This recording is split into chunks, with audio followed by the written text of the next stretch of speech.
Good morning po. Tayo po'y mag-aaral ng salita ng Diyos. The book of Matthew, chapter 14, verse 28 hanggang 31. Sinabi ni Pedro, Panginoon, kung talagang ikaw nga yan, papuntahin mo ako dyan sa kinaroroonan mo sa ibabaw ng tubig. Sumagot siya, halika. Mula sa bangka ay lumakad si Pedro sa ibabaw ng tubig papunta kay Jesus. Ngunit nang mapansin niya na malakas ang hangin, siya'y natakot at nagsimulang lumubog. Panginoon, sagipin ninyo ako, sigaw niya. Agad siyang hinawakan ni Jesus, bakit ka nag-alinlangan? Napakaliit ng iyong pananampalataya. Sabi niya kay Pedro. Dito po sa kwentong ito ay marami po tayong makikitang katotohanan. Bakit minsan hindi po tayo nagkakaroon ng spiritual progress. At napakahalaga po na magkaroon tayo ng tinatawag na spiritual progress sa buhay. At katulad ni Pedro, ay nakita po natin siyang naka-experience ng paglakad sa ibabaw ng tubig o pagkilos ng Diyos sa kanyang buhay nung siya po ay nanampalataya. Kasi dito po sa buhay na ito, we should be making spiritual progress. Pagka po tayo stagnant sa buhay na ito, ay hindi natin mararanasan ang pagkilos ng Diyos. Marami tayong minsan dahilan. Kadalasan na naririnig ko, sabi ng iba, Pastor, natakot kasi ako. Katulad ni Pedro, sa buhay na ito, madali tayong matakot. Pagka dumating na yung mga problema, sabi ng iba, Pastor, naguluhan ako, na-overwhelm ako dahil sa dami ng mga problemang dumating sa buhay ko. Yung iba naman, sasabihin nila, nagdalawang isip ako, Pastor, kaya hindi ako nagpatuloy sa aking spiritual progress. Siguro marami tayong pwedeng idahilan. Pero sa totoo lang po, ayaw po ng Diyos na tayo'y nag-aalinlangan. Gusto ng Diyos tayo po'y patuloy na nananampalataya if we want to make spiritual progress in this life. Kaya alam niyo po, may mga ilang bagay po ako i-share sa inyo para po tayo magkaroon ng patuloy na paglagong spiritual. Unang-una po, kailangan po we should think differently. Alam niyo po, dito sa kwentong ito, maaaring sa una ay pinagtatawanan natin si Peter. Pero sa mga kasamahan niya, doon sa bangka, siya lamang ang nakaisip na lumakad sa ibabaw ng tubig. Kasi po ang pananampalataya po is to think differently. Sabi po sa Romans chapter 12, verse 1 and 2, kaya nga mga kapatid, alang-alang sa masaganang habag ng Diyos sa atin, ako'y nakukiusap sa inyo na ialay ninyo inyong sarili bilang isang buhay na handog, banal, kalugod-lugod sa Diyos, itong karapat-dapat na pagsamba ninyo sa Diyos. Now, sabi po sa verse 2 ganito, huwag kayong makiayon sa takbo ng mundong ito. Salip hayaan ninyong baguhin ng Diyos ang inyong pag-iisip upang maunawaan ninyo ang kanya kalooban. Sa gayon, magagawa ninyo kung anong mabuti, kalugod-lugod at ganap na kalooban ng Diyos. So sabi po rito, magbago daw po tayo ng pag-iisip. Pagka ang isip po natin ay sumasang-ayon palagi sa iniisip ng sanlibutan, ay mahirap nga po tayo talagang magbago.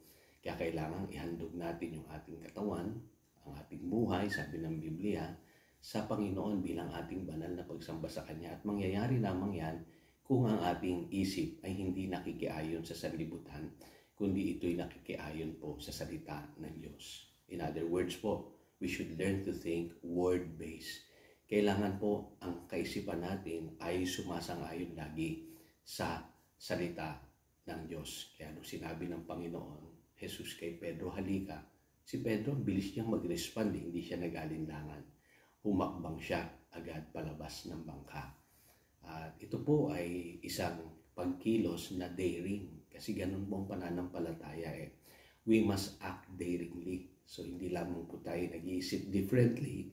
Kailangan we should act daringly. At alam niyo po yan ang gusto ng Diyos. Sabi sa Joshua 1:9, be bold, be strong, for the Lord our God is with you. Ibig sabihin, ang Diyos, sasamahan ka niya if you are bold enough and strong na humakbang. Ganun po nangyari kay Joshua, kaya nga na-experience niyang maposes nila ng Israel yung promised land kasi they are bold enough na humakbang ng may pananampalataya. Sabi ng Proverbs 28 verse 1, the righteous will be as bold as a lion.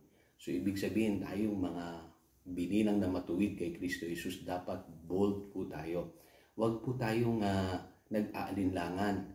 Kung ito'y hindi ginagawa ng sanlibutan, tayo ang gumawa nito dahil ang sabi ng Biblia, tayo ang mananampalataya. Tayo dapat ang bold.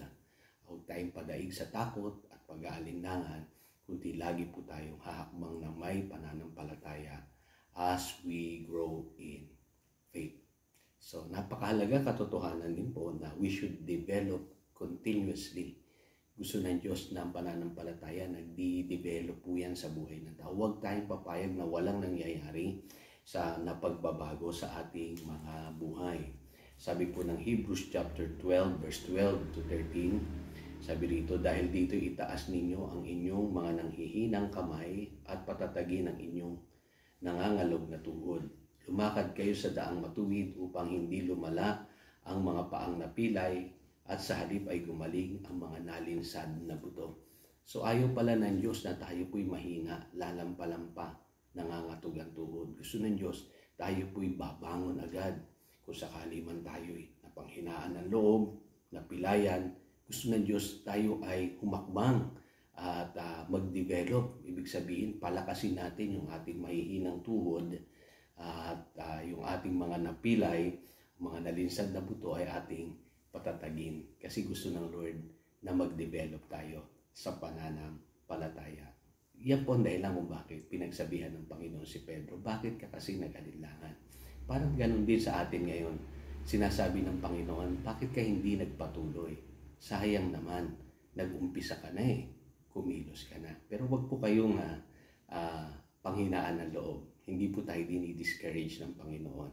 Tinuturuan niya lamang po tayo para next time sa paglakad natin sa buhay na ito, magpatuloy na tayo at magpakatatag. Katulad ng usa na binabanggit doon sa Habakuk 3:19, ano po, yung mga deer na tumitibay yung kanilang mga paa habang binabagtas po nila ang matataas na lugar. Ganon din tayo, mga Kristiyano. Dapat gusto nating maabot yung mga matataas na lugar, kaya pinalalakas natin ang ating pananampalataya. Again, ito po si Pastor Jojo nagpapaalala upang lubusan tayong mapagpala, manatili tayo sa kanyang salita. God bless.